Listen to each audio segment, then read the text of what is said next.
ఏది లేకున్నా కూడా వాళ్ళ పరిస్థితి ఎట్లుంటుంది. టైంకి వచ్చి బంద్ చేసేటోళ్ళ మమ్మల్ని ఆదుకున్నటోళ్ళ బంద్ చేస్తే ఇది బాగుండదు. ఎంతమంది నష్టపోతారో మీరు ఒకసారి గమనించుది.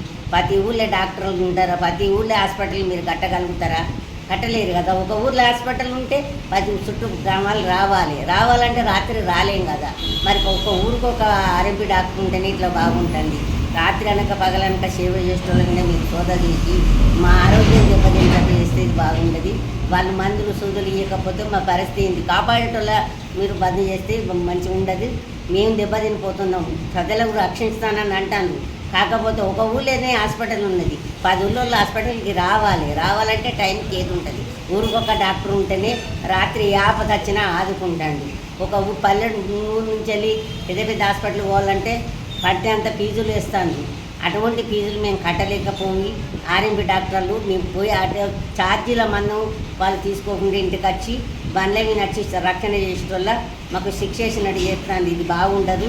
ప్రభుత్వం మానుకొని వాళ్ళు పని చేస్తారా లేదా, ప్రజలను కాపాడుతారా లేదని మీరు గట్ల చర్య తీసుకోవాలి. కానీ వాళ్ళ మీద సోదాలు చేసి వాళ్ళని బంద్ చేస్తే మాత్రం చాలా మంది ప్రాణాలే కోల్పోయే పరిస్థితులు ఉంటాయి.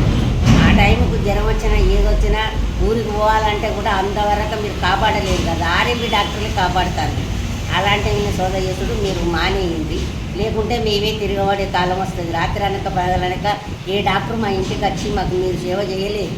అలాంటి వాళ్ళ మీద ఇన్ని రోజుల బట్టి కూడా వాళ్ళు ఎంతోమంది ఊరు ఒక్కరు ఇద్దరు ఆర్ఎంపీ డాక్టర్లు ఉండేప్పటికైనా కుంటోళ్ళు గుడ్డోళ్ళు అందరికీ రక్షణ కలుగుతుంది. మీ టైంకు రావాలంటే మేము వచ్చి హాస్పిటల్ కలిస్తేనే మాకు రక్షణ కలుగుతుంది. ప్రతి ఊరుకు రావాలి. ఒక డెలివరీకు తప్ప ప్రతి వైద్యగానికి రావాలంటే కూడా అంబులెన్స్ రాలేదు. పరిస్థితి ఇట్లుంటుంది. అందుకోసమే మీరు వాళ్ళ మీద సోదా చేసేడు ఆపేయండి.